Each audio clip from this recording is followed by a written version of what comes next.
Yorùbá inú jìn àwa là ń ṣera wa. Ǹjẹ́ ẹ jẹ́ mọ̀ wípé babaláwo mẹ́ta ọ̀tọ̀ọ̀tọ̀ ni wọ́n kó lọ sílé olóyè Sunday Igboho láti lọ kojú olóyè Sunday Igboho? Yorùbá ṣó dáa bí? Ta làwọn babaláwo yìí? Wọn kì í ṣe Fúlàní, ọmọ Yorùbá ni wọ́n. Nínú fídíò yìí ẹ gbọ́ àwọn ọ̀rọ̀, ẹ gbọ́ àwọn àṣírí lórí ọ̀rọ̀ àwọn babaláwo yìí. Ẹ máa tẹ̀lé mi ká lọ, ẹ wá gbọ́ ọ̀rọ̀ kẹ́ ẹ gbọ́ wìnìwìnì. Ẹ bá mi share fídíò yìí kí torí ní tẹlẹ́mù kó lè jàǹfààní ẹ̀. A kí gbogbo ọmọ ilẹ̀ káàárọ̀ oòjíire lọ́kùnrin lóbìnrin pé ẹ káàbọ̀ sórí ètò wa, ètò yín. Àwa ni ẹ ó máa bá, ẹ̀yin náà la ó mọ̀ rí o. Lórí gbogbo ohun tó ń ṣẹlẹ̀ sí olóyè Sunday Igboho ọmọ Adéyẹmọ owó baba Dami, ọ̀kan nínú àwọn èèyàn tí wọ́n kó nílé olóyè Sunday Igboho ó jáde ní àná. Arákùnrin tí wọ́n ń pè ní Adémọ́lá ó jáde ní àná, ó ń jẹ́ kó yé àwọn èèyàn lórí àhesọ ọ̀rọ̀ tó ń lọ káàkiri láti ìgbà tí wọ́n ti mú wọn sí Àbújá lórí ọ̀rọ̀ Oòduà Nation. Arákùnrin Adémọ́lá yìí ní àwọn àjọ BBC àti Punch àti Awíkoko ni wọ́n béèrè ìbéèrè kan tàbí méjì lọ́wọ́ rẹ̀ lórí ohun tó ṣẹlẹ̀ nílé olóyè Sunday Igboho ọmọ Adéyẹmọ. Bó tilẹ̀ jẹ́ wípé àhesọ ọ̀rọ̀ la ti ń gbọ́ látijọ́ ọjọ́ yìí, ṣùgbọ́n báyìí a ti wá gbọ́ òkodo ọ̀rọ̀ bí ọ̀bẹ ṣe kún bọ́ ọ̀bẹ ṣe pa lórí gbogbo ohun tó ṣẹlẹ̀ nílé olóyè Sunday Igboho ọmọ Adéyẹmọ tó fi di wípé àwọn DSS wọ́n ba ilé àti ọ̀nà rẹ̀ jẹ́ ní ọ̀sán kan òru kan. Arákùnrin Adémọ́lá ó sọ̀rọ̀, ó fi dà lálẹ́ gàràgà. Ọ̀kan nínú ọ̀rọ̀ tó sọ tó kọ mí lóminú tí mo dẹ̀ mọ̀ wípé ọ̀pọ̀lọpọ̀ àwọn èèyàn tí ò nífẹ̀ẹ́ ọ̀rọ̀ Oòduà Nation, tí ò nífẹ̀ẹ́ olóyè Sunday Igboho náà ti ń bọlu àtẹ́lu olóyè Sunday Igboho lórí ohun tó ṣẹlẹ̀ nílé rẹ̀ ní Ṣókà ní Ìbàdàn. Ṣùgbọ́n mo fẹ́ kó dá yín lójú wípé Sunday Igboho ọmọ Adéyẹmọ ẹni òrìṣà dà tó ṣàdá ni o. Ẹni tó rìṣà tó ṣà tó dá, ẹni òrìṣà ṣà tó dá ni.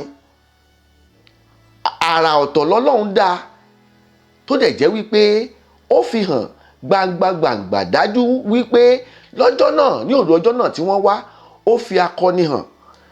Àwọn tó fún ní akọni Oòduà oyè ńlá ni o, ó sì tọ́ sí.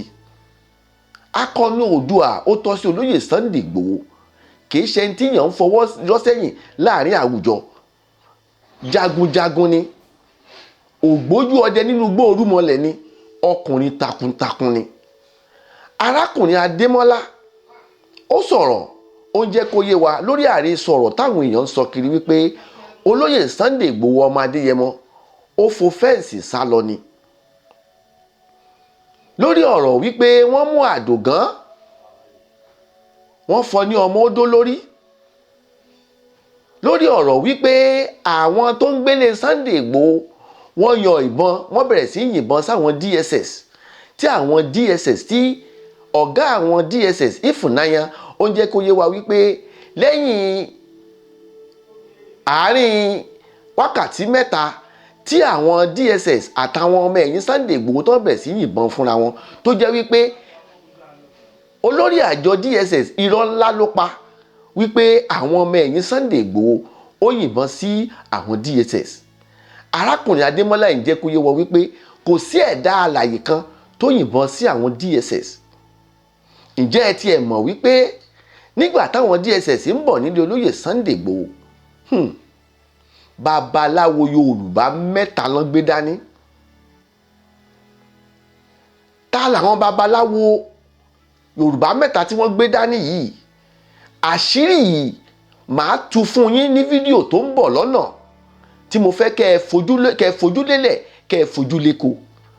Àwọn àṣírí babaláwo tó wá sílé olóyè Sunday Igboho, àṣírí náà sì ń bọ̀, ó ń bọ̀ lọ́nà o, nítorí pé Yorùbá àwa là ń jẹra wa lẹ́sẹ̀. Wọ́n mọ̀ wípé Sunday Igboho kì í ṣẹran rírọ̀, akíkanjú ọkùnrin ni. Kó tó di wípé ọ̀rọ̀ Oòduà Nation bẹ̀rẹ̀, àwọn ọ̀rọ̀ kan máa ń jà tó jẹ́ kí wọ́n fi ṣe fíìmù wípé Sunday Igboho máa ń pèbọn lórí òfurufú. Ó jẹ́ òótọ́ ni, ó jẹ́rọ́ ni, ó lójú àwọn tó ṣe. Wọ́n ní ẹni tí Ṣàngó bá tojú ẹ̀ wọlẹ̀ kò ní bá wọn bọ́ba kòso. Tẹ bá rí ibi tí olóyè Sunday Igboho ti ń pitó lójú ogun, tó ń pitú, ẹ mọ̀ pé ọkùnrin ju ọkùnrin lọ. Nígbà àwọn olóṣèlú, nígbà yí àwọn Ládọjà, ẹ mọ̀ pé olóyè Sunday Igboho ọkùnrin ju ọkùnrin lọ. Bóyá ó pèbọn ni o àbí ò pèbọn, àwọn tó sì ṣojú rẹ̀ wọ́n wà láyé, wọ́n wà láàyè, tó jẹ́ wípé wọ́n tún fi ṣe fíìmù jáde. Kán tó fi nǹkan ṣe fíìmù, àwọn tó ti ráàrí dájú ẹ̀ wípé nǹkan tó ṣẹlẹ̀ ni. Tó bá jẹ́ pé olóyè Sunday Igboho bá pàkan nínú àwọn ọlọ́pàá, gẹ́gẹ́ bí tí Màlàmí ń sọ níjẹta wípé Sunday Igboho wà lára àwọn terrorist tí wọ́n transfer owó sí, wọ́n máa ka ẹ̀sùn sí Sunday Igboho lẹ́sẹ̀ wípé ó pa security personnel nígbà tí wọ́n wá sílé olóyè Sunday Igboho. Ṣùgbọ́n Igboho jẹ́ nìkan tó jẹ́ wípé ó mọ̀ wípé kò sí ní tí ò lè ṣẹlẹ̀. Àwọn federal government wọ́n ń wá ọ̀nà tó fẹ́ fi rope Sunday Igboho ni, nígbà tó jẹ́ wípé ẹ wá sílé èèyàn bí olè lóru tẹ́ ẹ̀ sọ fún. Megaphone wà ń bẹ̀ láti lè pariwo pé gbogbo ẹ̀yin tẹ́ wà nílé yìí, ẹ bọ́ta, àwọn DSS ló wà ń ta. Ẹ fún ní warrant of arrest, kò sí kankan tẹ́ ṣe ń bẹ̀ kó tó di pé ẹ wá ba láàrin ọ̀gànjọ́ òru. Agbára tí Sunday Igboho ní òun ló yọ o. Tó bá jẹ́ pé èèyàn kan lásán ni, eléru ó ti sunlẹ̀. Ọ̀tá Sunday Igboho ti dẹni àgbégbìn. Bá ṣe máa wò nílẹ̀ Yorùbá rèé. Ṣùgbọ́n arákùnrin Adémọ́lá yẹn ń jẹ́ kó yé wa wípé àwọn DSS fúnra wọn lè sọ wípé àwọn ò fojú ara wọn kòrókòró rí Sunday Igboho. Wọ́n kàn rí wípé ẹni táwọn rí ní ìsìn dà, ó sá wọlé ni, ibi tó sá wọ ni wọ́n wá mọ̀. Lẹ́ṣẹ̀ rí nínú fídíò ilé Sunday Igboho tó bẹ̀rẹ̀ sí ṣúùtì gbogbo òkè, tó ń ṣúùtì gbogbo inú ilé, gbogbo kọ́nà inú ilé náà ṣúùtì. Tẹ́ bá wo fídíò tí ibi tí wọ́n ti balẹ̀ Sunday Igboho jẹ́, gbogbo inú mọ́tò wọ́n wò pé ẹni táwọn rí, àwọn rí. Àwọn babaláwo bẹ̀rẹ̀ sí pọ̀fọ̀ ní Yorùbá, wọ́n ń pọ̀fọ̀ ní Yorùbá, wọ́n ń ṣe Fúlàní. Àwọn Yorùbá àṣírí wọ́n sì máa tú, a sì máa tú àṣírí wọn nínú fídíò wa tó máa ṣe tó ń bọ̀ lọ́nà. Ṣùgbọ́n Yorùbá ló ń dalẹ̀ ara wọn. Wọ́n mọ̀ pé Sunday Igboho kì í ṣẹran rírọ̀. Òòṣà ni ẹni òrìṣà dà tó ṣàdá ni. Tí Sunday Igboho bá jẹ́ nìkan tó jẹ́ pé ó lágbára, wọ́n á ti pa ìjọ náà lọ́ máa pa. Wọ́n ní wọ́n ń pariwo pé it's either you take him or life or death. It's either kẹ́ ẹ pa àbí kẹ́ ẹ mú láàyè. Ṣùgbọ́n wọ́n bẹ̀rẹ̀ sí yìnbọn sí gbogbo kọ́nà inú ilé, wọ́n bẹ̀rẹ̀ sí pọ̀fọ̀, wọ́n ń jùrù kẹrẹ̀. Olóyè Sunday Igboho ń wò wọ́n, akọni Oòduà ń wò wọ́n. Sunday Igboho ojú òní tiẹ̀ o. Àwọn ọmọ tó bí á jèrè ẹ o, ìyàwó tó bí á jèrè ẹ o, ìyá tó ní ìyá rẹ ò ní fojú sunkún ẹ o. Gbogbo àwọn tó ń rò pé Sunday Igboho máa dẹni àgbégbìn, Ọlọ́run Lédùmarè á dá wọn lẹ́jọ́. Ó gbìyànjú o, olóyè akíkanjú ni ọ́. Sunday Igboho akíkanjú ni ọ́, ó jà fún ọmọ Yorùbá tí gbogbo wa tí tonílé tẹlẹ́mù sì mọ̀ wípé ọ̀gánú àwọn ọ̀gá ni ọ́, akọni nínú àwọn akọni ni ọ́. Àwọn tó ń bẹnu àtẹ́lu pé ó fo fẹ́ǹsì, tó bá tiẹ̀ fo fẹ́ǹsì láàrin àwọn ọlọ́pàá tó jẹ́ pé àwọn àmì tó tó bí 200 ọ̀gá ni, ṣe mọ̀ pé kí àwọn DSS tó lè wá sílé èèyàn, wọ́n ti máa surround gbogbo onúlé yẹn àti iwájú àtẹ̀yìn. Bó bá tiẹ̀ wá fo fẹ́ǹsì gan tó wá escape, ẹ jẹ́ ká ké pé ọ̀gánú àwọn ọ̀gá ni, pẹ̀lú gbogbo bó ṣe banú ilé ẹ̀jẹ̀ tí eṣinṣin bá fò kọjá wọn máa hàn. Nínú ilé tí wọ́n ti wá rèdí níjọ́ yẹn tán ní over 200 àmì ló wá síbẹ̀, tí eṣinṣin bá kọjá wọn máa hàn. Tán fi mú ológbò 5, wọ́n kó ológbò 5 lọ, wọ́n pa kan. Báwo wá ẹbí ráyé, báwo lolóyè Sunday Igboho ṣe kú ònú ilé yẹn?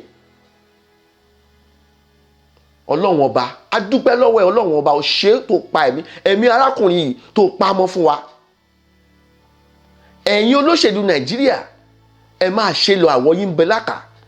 Tẹ́ bá ní kó lóyè Sunday Igboho kó fọmọ Yorùbá sílẹ̀, oníyà ni ó jẹ́ ìtójú. ẹ̀yin ọmọ Yorùbá ẹ kìka àbánà gbẹ̀yìn lórí ọ̀rọ̀ ìgbẹ̀yìn ni.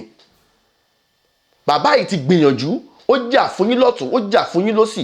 Nǹkan tá a fẹ́ fi yé wọn ni pé tá a bá là á mẹ́ni ọ̀la la ó mú.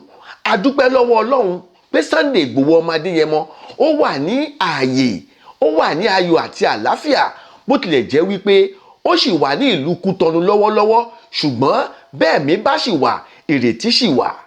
Yorùbá nation shall surely stand one day.